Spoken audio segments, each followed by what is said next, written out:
welcome to the Purposeful Lab, a production of Franciscan University. I'm your host, Dr. Dan Keebler.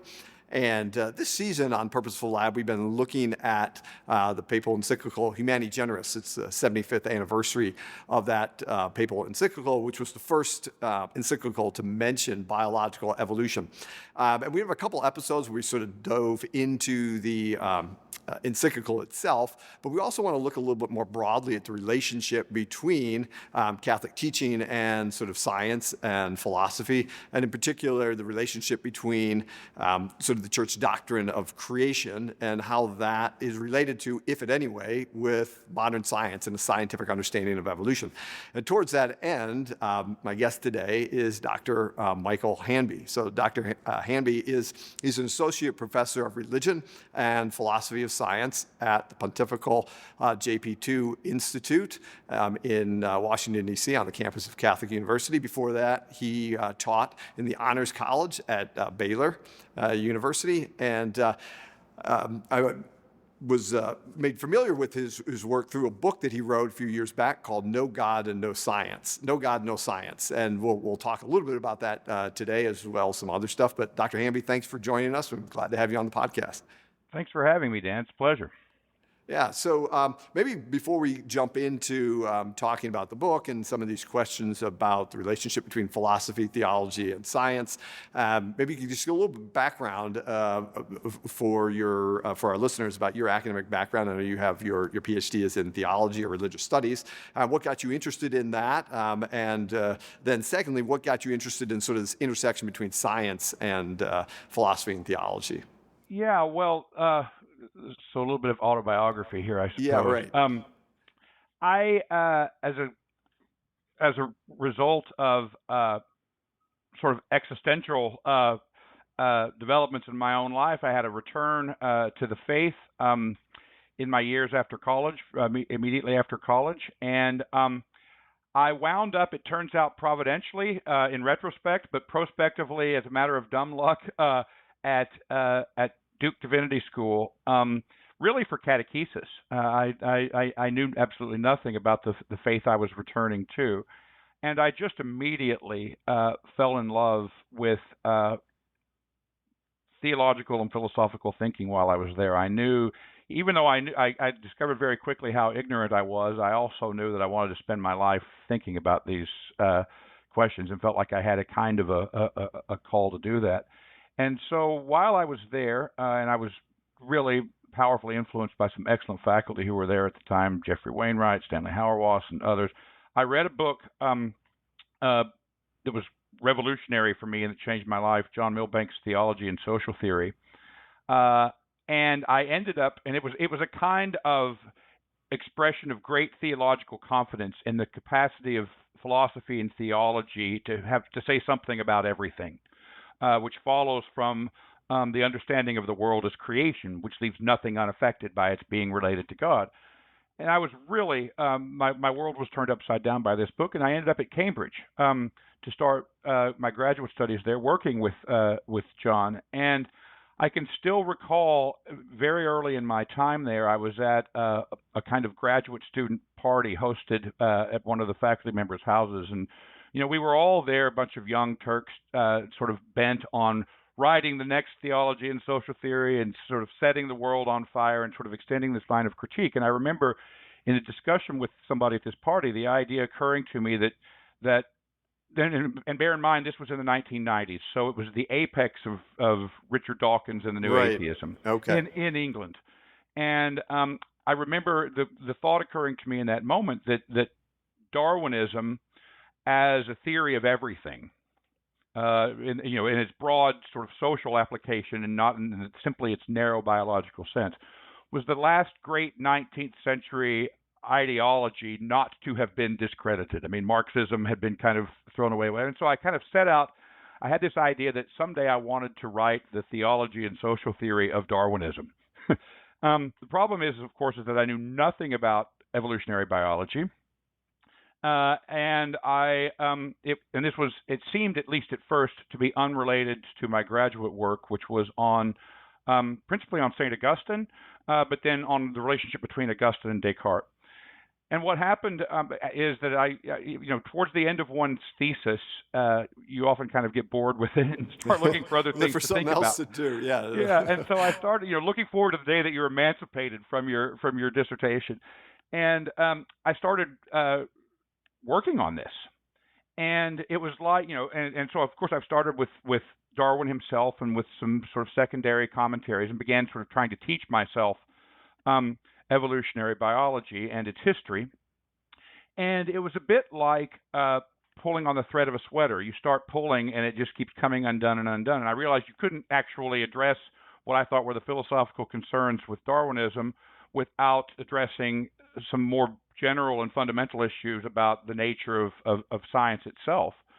And as I kept pulling on the thread, I found that it brought me back in a way to the things that I was already working on, because it turns out, of course, that even though I was working on Descartes mostly in relation to the will, it turns out that Descartes is one of the grand architects of a kind of mechanistic vision of reality that gives birth to modern science. And so pulling on the thread took me back to the things that I was already working on. And this then just became a long preoccupation. I think No God, No Science was published in 2013, and I probably worked on it for 10 years before that, because I knew nothing when I set out to do it. But it ended up becoming very difficult to contain. Kind of like this answer to your question. Well, no, I resonate with that, because when I got interested in evolution, trying to understand the theological and philosophical implications of that, I sort of knew the science there, and then I spent 10 years reading theology, talking to philosophers here on campus, and trying to, to learn, be able to talk intelligently about the intersection of the three. So I sort of understand trying to make these disciplines talk to each other from the opposite end of the telescope. Exactly. Yeah. So the book is called No God and No Science. So maybe you could just sort of tell us what's the main thesis there, because it's obviously, that title to most people would be very controversial. They say, well, look, yeah, I'm an atheist, or I'm an agnostic.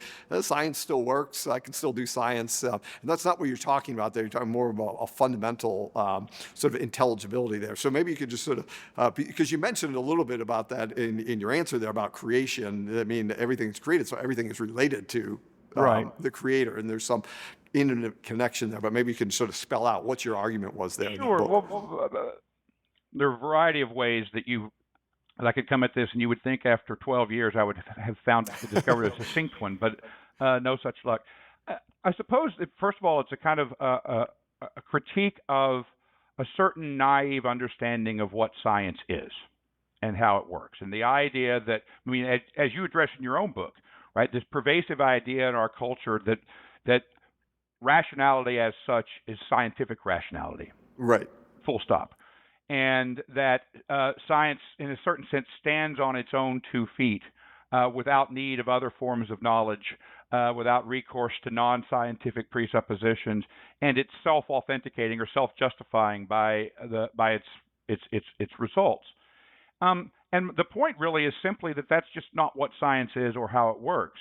That, in fact, necessarily, the sciences make judgments or assumptions about things that extend beyond their own purview, and that these shape both the nature of scientific cognition on the one hand, but how the objects of science, the things of nature, are conceived on the other hand. And so the argument is really not that science needs metaphysics and theology, as if you began with a metaphysical system and sort of deduced scientific conclusions from it. Yeah. It's that it never, in fact, does without them.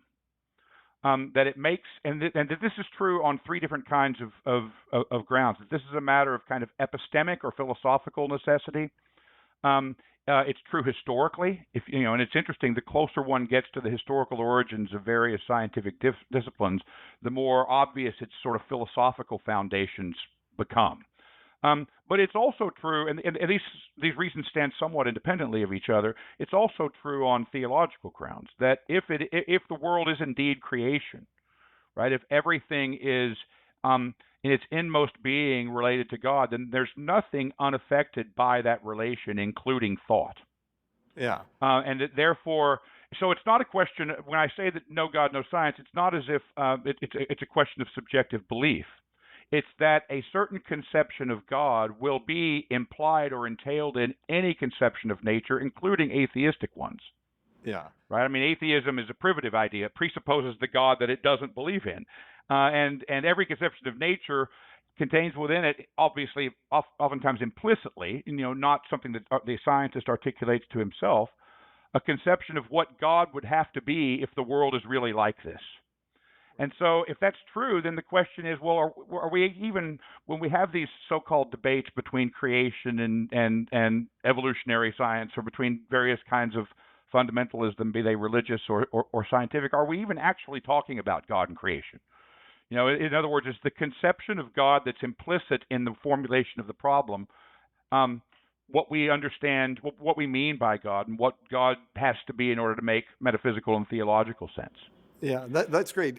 Maybe we can flush that out with the sort of a concrete example from evolutionary biology that you talk about in the book. This, like the conception of God that sort of Darwin inherits from like William Paley. So William Right. Paley had the famous argument, oh, you see this watch on the hearth and it's got all these interacting parts that are contrived together to form a function. Oh, we know it was designed. Well, therefore, there was a designer God that contrived all the parts together in the animals Right. or the plants so that they could do something. And that's sort of the conception of God that Darwin inherits, even though Darwin, it's hard to track his thought, seemed to be agnostic, at most, maybe atheistic, as some people argue. But he does have this conception of God there, right? And that affects how he thinks.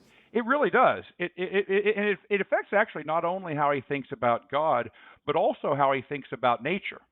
Right. I mean, and the sources of Darwin's thought, as you well know, are various. He's not simply a Palean. I mean, there's that Humboldtian romantic influence that comes in also. But the idea that essentially organisms are sort of clusters of contrivances whose apparent design functions need to be accounted for by some mechanism that could replace the hand of the designing God as an explanatory mechanism for solving the problem of adaptation. That's the very structure of the problem he inherits from Paley. And this isn't me. I mean, you mentioned the controversial nature of my argument. Stephen Jay Gould says the same thing. Yeah. Right. And Richard Dawkins, in fact, sort of exalts his own quote unquote reformed Paleanism in order to explain how it is that the blind watchmaker of natural selection can replace the watchmaker God. Well, of course, there are a lot of questions that are begged in that way of setting up the problem.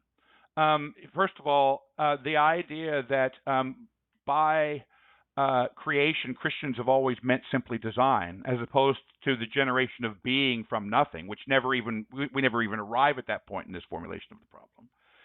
Contains massive assumptions about and massively false assumptions about what Christians have meant by creation, and about the relationship between God and the world, because of course the relationship between a designer and his artifact is an extrinsic one, right? I mean, you're kind of imposing an idea from the outside on parts that are meaningless in themselves. Springs, on the analogy of a watch, springs and gears and what have you.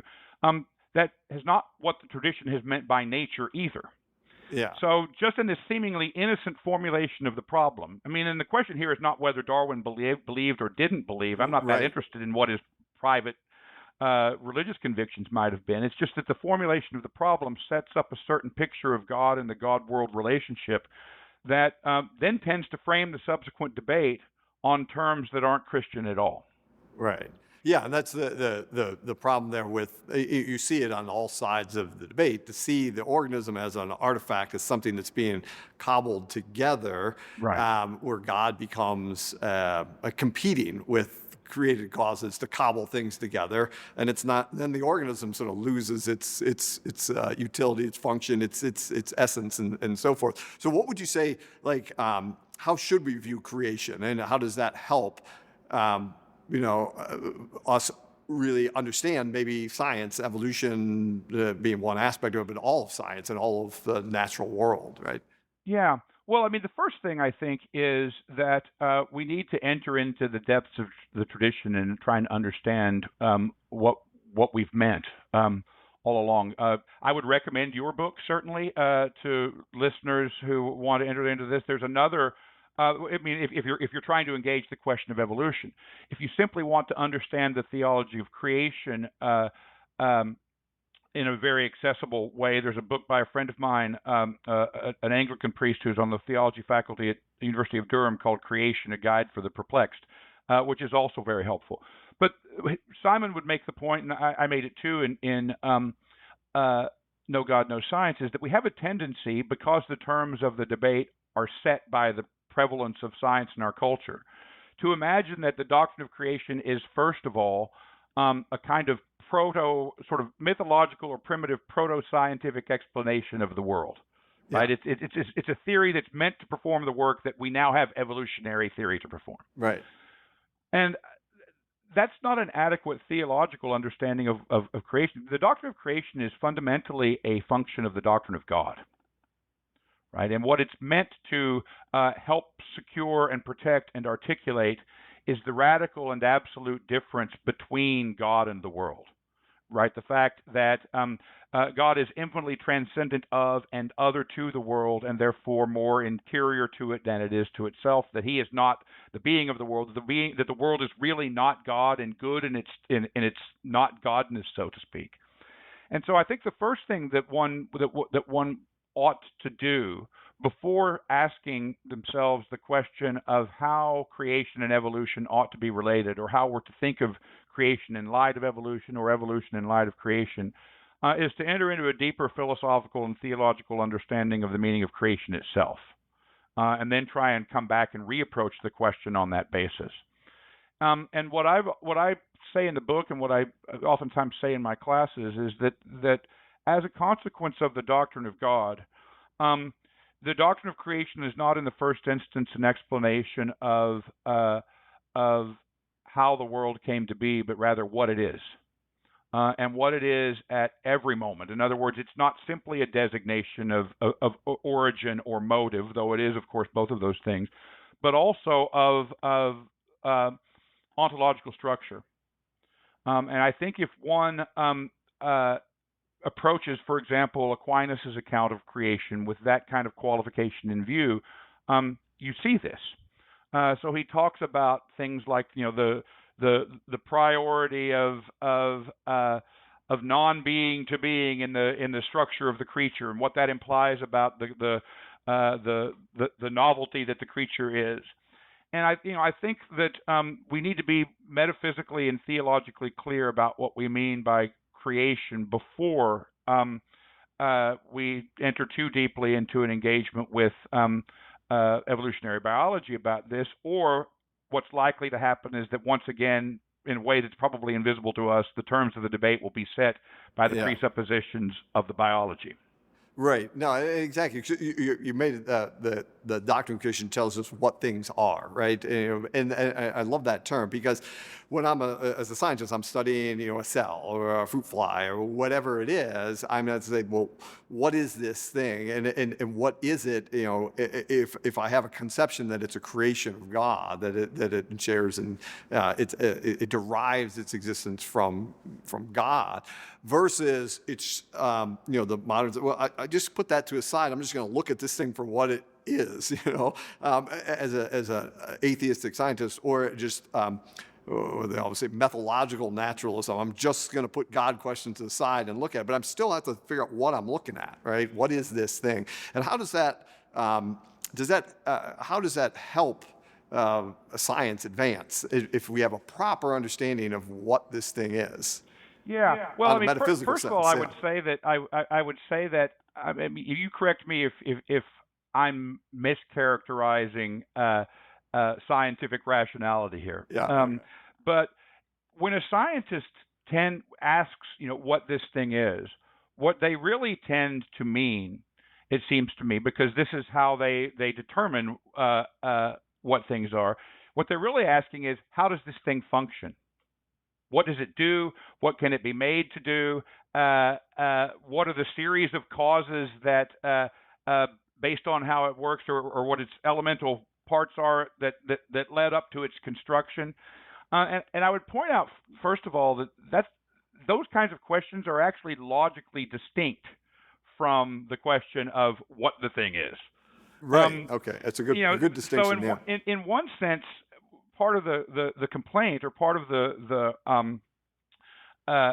critique, is that under the dominance of scientific rationality, we're very good at analyzing things, taking apart and understanding how they work, and also manipulating them to make them work in ways that are either more advantageous to themselves or to us. Right.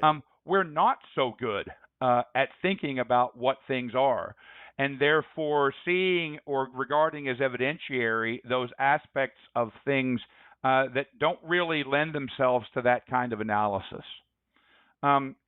So the fact, I mean, and I know, you've indicated to me in, conversations outside of the recording here, that in the Evo-Devo synthesis, there's a renewed attempt, and I think a salutary one, to try and recognize organic wholes as somehow having a kind of agency and transcendence with respect to their component parts. But this is a very difficult thing, I think, for science to articulate, or to have the concepts to articulate. The idea of substances, really, in the Aristotelian sense, that which is in itself and that exists, what Aquinas calls ens indivisum, sort of being undivided. There's a kind of mystery to the fact that, each of us, despite the constant recycling of our matter over the course of our historical lifetimes, remain in some sense the same being and entity.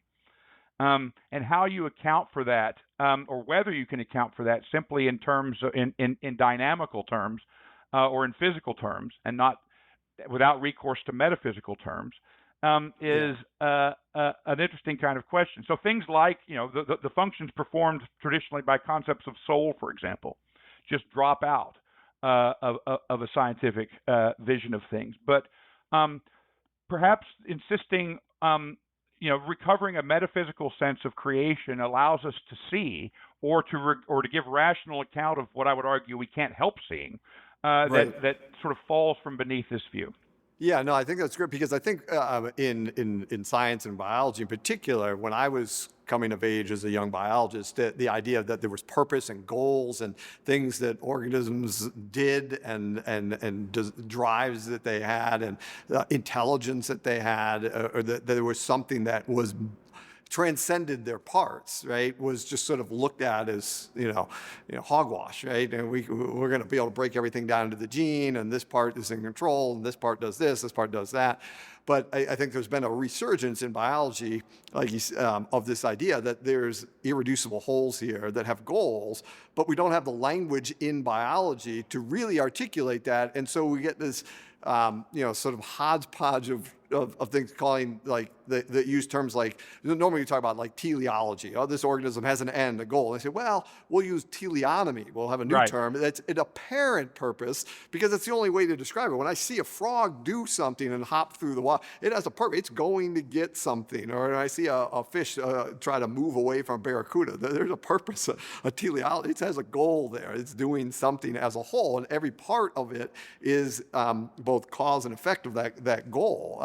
And we don't really have the language in sort of just biology, just science to explain that, or to parse that out. And I think that leads to one of the biggest problems we have. It's just sort of a language problem, because we've cut off metaphysics. And that's one of the things that I want you to talk about, because you mentioned how it's inescapable. Doing metaphysics is inescapable for a scientist. And most of the time we don't even, scientists, like for me, I didn't even realize I was doing metaphysics, making metaphysical assumptions when I started to do scientific research. You don't even know, but you can't do that. You can't investigate the world without starting with a metaphysical frame. Yeah, and I would say actually there are a couple of senses in which it's inescapable. If being has a structure, right? And if the Cartesian picture of the scientist as an outside observer of nature is false, and he's always in fact a participant in it. Yeah. And that nature has a structure, then those structures necessarily impinge upon the scientist in his very thinking. So let's say, for example, just to that that Aristotle is correct, and something like substantial form is both an epistemic and an ontological principle. Let's imagine, for example, that's true. If that's true, then that will be something that the scientist never, in fact, does do without, either in his thinking or on the side of the object, irrespective of whether he acknowledges that or not. So, the classical philosophical tradition, Plato and Aristotle, are always looking for what they call the unhypothetical first principle, that which everyone understands who understands anything at all. In other words, that which operates in our thinking in spite of what we think about it. In that sense, if there's a truth of being, right? In other words, if reality has if the deepest dimensions of reality have a structure to them, then those structures will be operative in scientific thought, whether or not the scientist can see them. So in that sense, I would argue that there's a kind of metaphysical necessity. The very fact that we can't apprehend the world apart from meaning, or except but through meaning, right? That the world means is a problem in a way for science's self-understanding, because this tends not to be something that's incorporated into its understanding of its own activity. So in that sense, there's a necessity. The sense that I was referring to earlier was the sense that it's also impossible to avoid making judgments about that reality or assumptions about it, whether they be true or false. So in both of those senses, I would argue that metaphysics inheres inside of the sciences. Now, I'll give you an example from from Darwinism, actually, and what you were saying to me just a moment ago. I mean, the allergy to teleology, especially within evolutionary biology, and especially within the Anglo-American tradition of evolutionary biology. On the continents, it's always been a little bit different. But the allergy to teleology, I think, is in part due to Darwinism's religious origins, actually, to the fact that it is, in some ways, constitutively reactionary to Paley and his picture of the world, and it carries that picture inside of itself, trying to continually overcome it. So I've always found it curious that that evolutionary biologists are required, it seems to me, to sort of continually reaffirm their fealty to Darwinism and to its sort of secular character in a way that other sciences don't require of their guild members.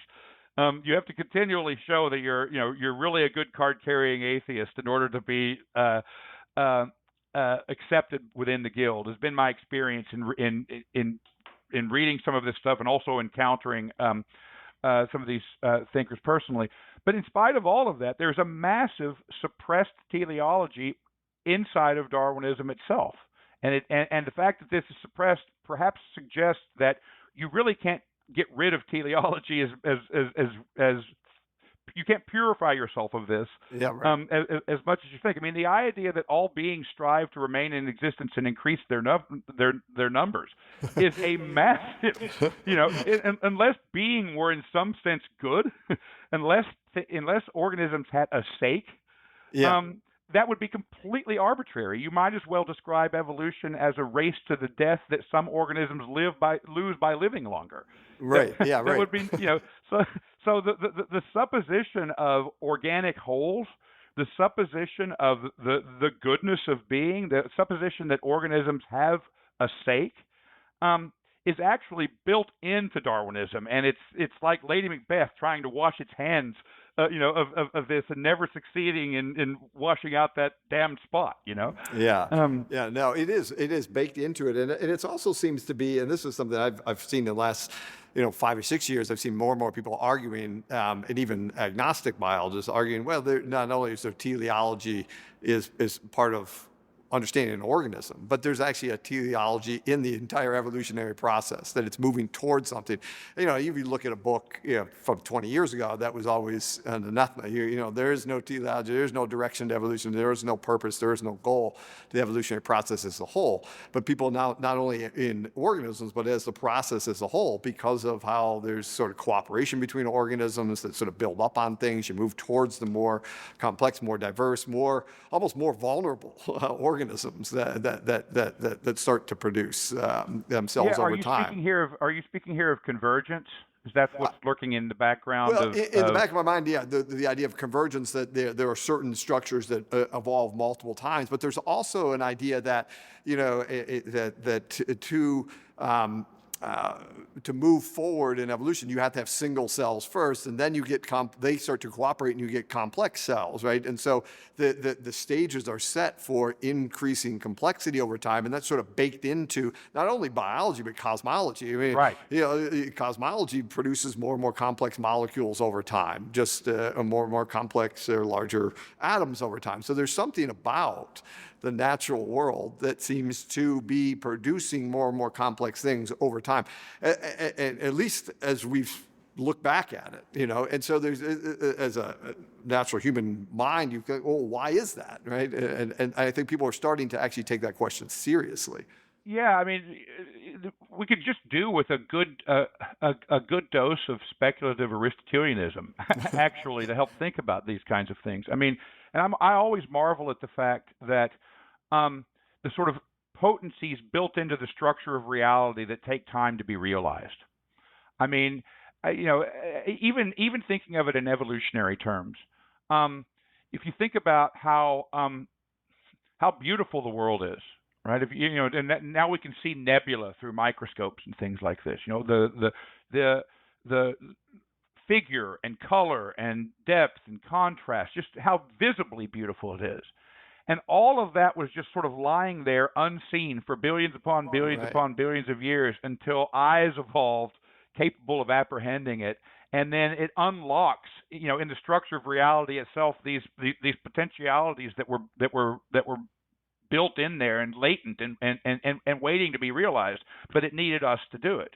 The same thing with the capacity. I mean, this question that Aristotle actually takes up in the De Anima of in a certain form of, if a tree falls in the forest and there's no one to hear it, does it make a sound? And you think about I don't know how a physicist exactly would describe sound, right? Presumably as some mathematically or as some kind of disturbing of a physical medium of some kind. Right. But that was just always there waiting to be realized as Mozart is an extraordinary and astonishing thing. But what it suggests is that there's a structure to reality that has potencies built into it that sort of channel or give shape to the way that things can unfold. This might be part of the deep structure underlying the phenomenon of convergence. Changing subject real quick, can I say one more thing about the teleological point? Sure, that'd be great. Yeah. Just to go back to this, I mean, one of the reasons why I think, especially the English-speaking tradition of evolutionary biology has had such a difficult time with teleology. Difficult in the sense that the refusal to acknowledge it on the one hand, and the inability to do without it on the other hand. Yeah. Right, which ought to suggest if we can't do without it, maybe we need a larger kind of rationality that can account for this necessity. Right. In other words, maybe there's a truth buried there.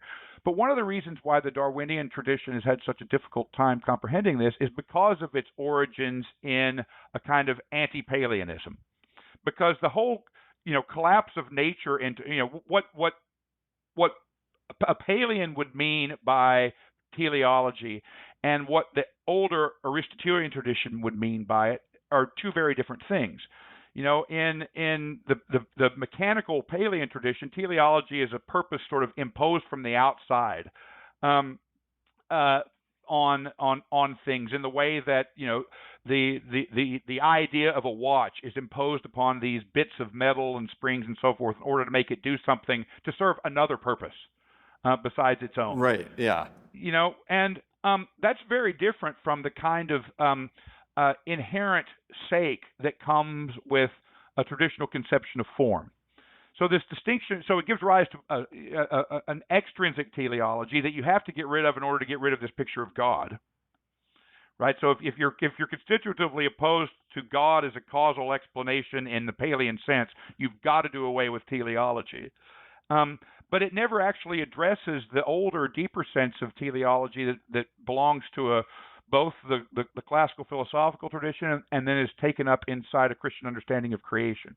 So this is yet another way in which, in trying to sort of do away with creation, you never the evolutionary tradition never really arrives at the question. Yeah. So you say that there's an inherent, like the old Aristotelian view of organization, a teleology that's inherent in the thing itself. Exactly. It's not something that's imposed by a mind from the outside, like an artifact. And so you've got to get rid of, to get rid of teleology, you got to get rid of whatever's externally putting things together. Or a mind that's putting, and just let's say it's just blind that's putting things together. That way we can get rid of teleology. Yeah. And of course, that misrepresents, God is not an artisan except metaphorically speaking. Right. Because creation and human craft are not, parallel forms of making. Exactly. The relationship of course, there's a sense in which the divine mind is responsible for everything. Sure. But it's responsible for it in a certain way from the inside out, and the very giving of being. It gives creature purposes of its own. Yeah. And this isn't the same relationship as the sort of Palean art, contriver imposing designs on sort of dumb parts that already exist in the way that you would make a watch. Yeah. Maybe you could talk a little bit about that and how that removes our ability to even say what an organism is. So once we sort of say that an organism is just, a contrivance of parts that are put together, it becomes difficult to say what an organism or what a species is, and it loses our ability to actually see this thing as an organic whole.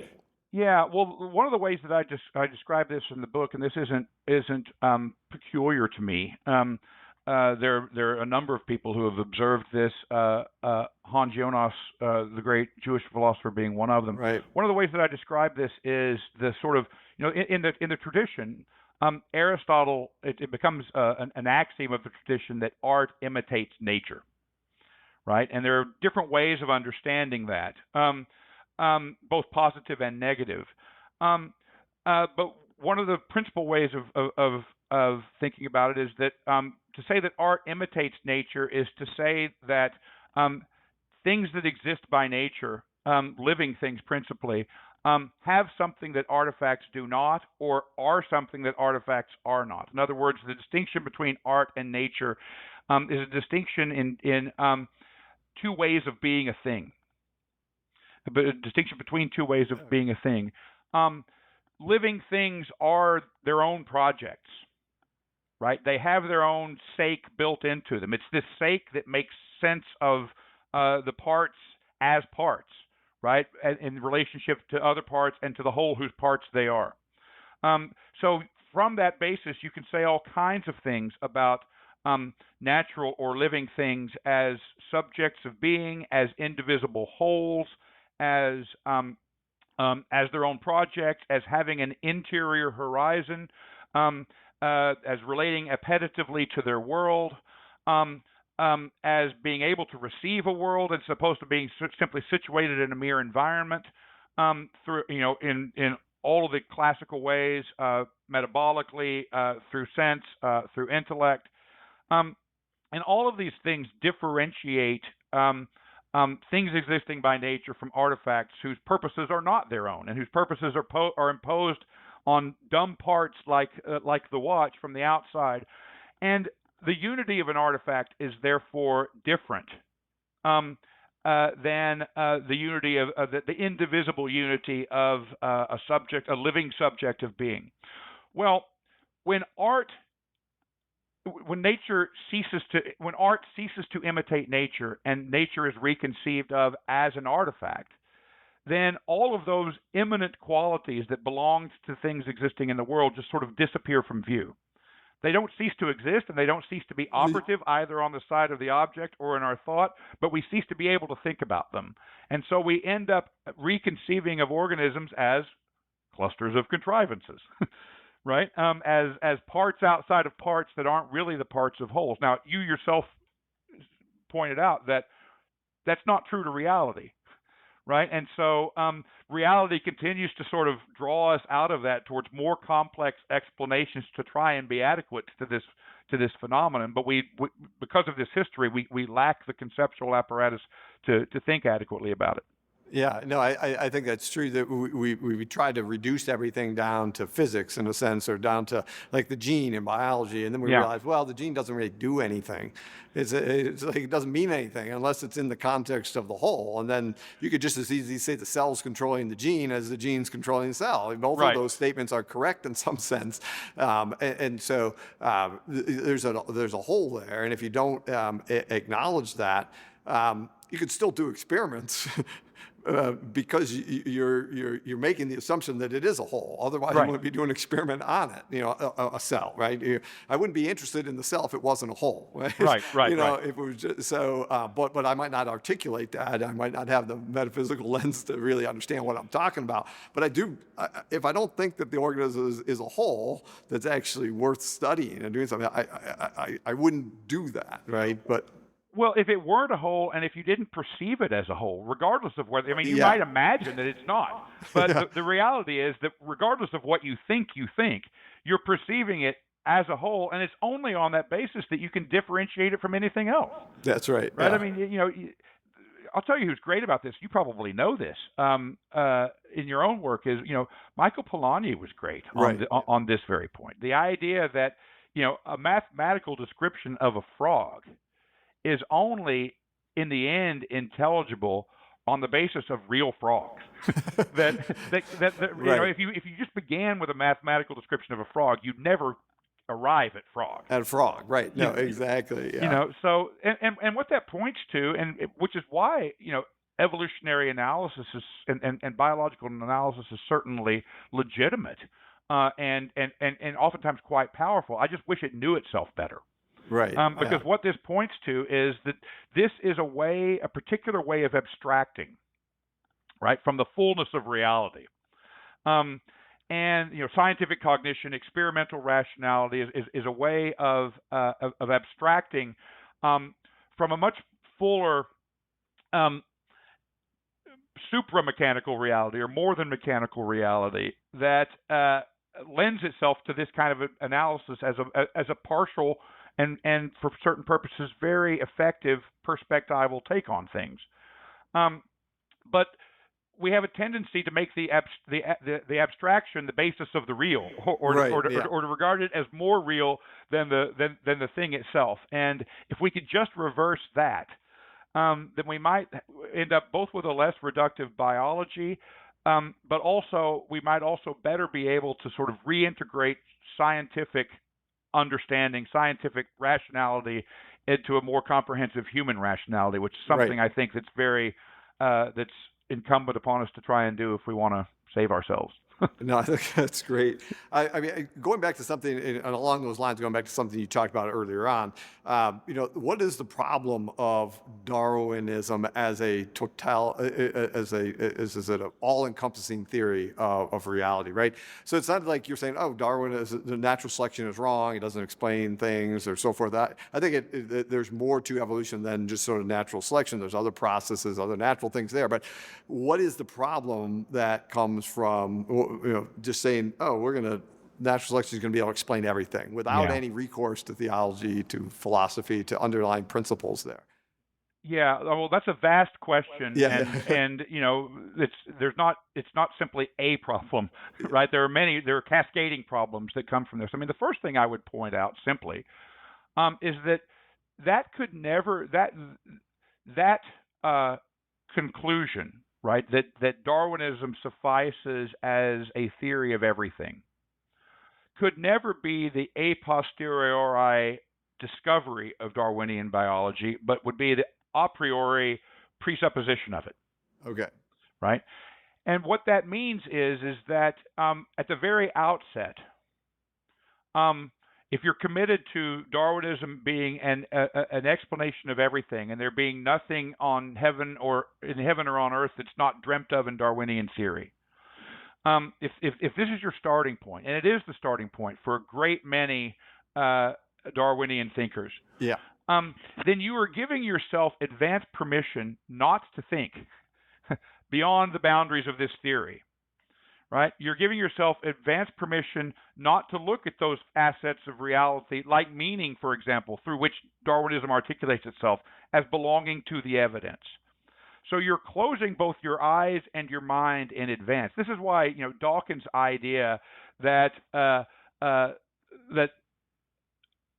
ultra-Darwinism is, finally makes it possible to be an intellectually satisfied atheist. Yeah, right. Depends on intellectual satisfaction consisting in refusing to think beyond a certain point. Right.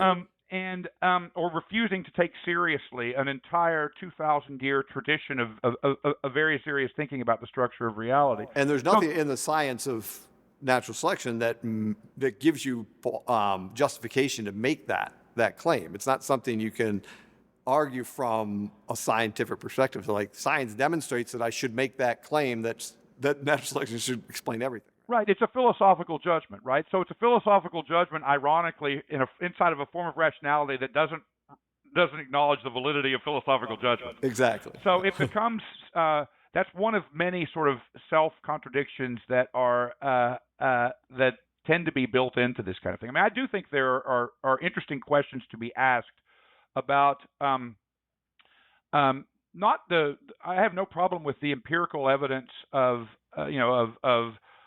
genetics or evolutionary theory. I have no problem affirming, the genealogical relatedness of things or the undirected variation in natural selection. The data of evolutionary biology. I still think because it's naive about its own relationship to philosophy and naive about the philosophical judgments that are built into it. I do think there remain real philosophical questions about whether this adds up to a coherent explanation. There is, you as a member of the Guild will be very familiar with, the Gould-Lewontin critique of so-called just so stories, for example. Right, yeah. And that's just for listeners, that's the idea that we can explain why do giraffes have a long neck. Anybody can come up with a just so story of why that might evolve, right? Yeah. Right. Well, and what that tends to point to is that sometimes I have this suspicion that what evolutionary explanations really add up to, or what evolution by natural selection really means, is whatever happens. Which is a great way to win every argument in advance. Yeah. But I'm not sure that it suffices as the kind. It's arguably more of a redescription of reality than an explanation of it. That gets us into some fairly deep philosophical places that I don't think we necessarily want to go, and that I may not even be able to recall immediately to mind, having written this stuff 10 years ago. But I just want to note it as a question. Yeah, I think that's true. And I think that's one of the things about this underlying structure of reality that directs evolutionary processes, that it's not this, just anything can happen. And that was sort of a neo-Darwinian sort of add-on. Anything can happen, and it's just going to describe what happened. And there's no purpose, there's no goal, it's not going anywhere. It's all It's all chance all the way down to it was a drive to get rid of any sense or sniff of teleology. But the reality is, evolution plays out on a bed of order, the structure in the world, and that drives it and it limits it and moves it in certain directions.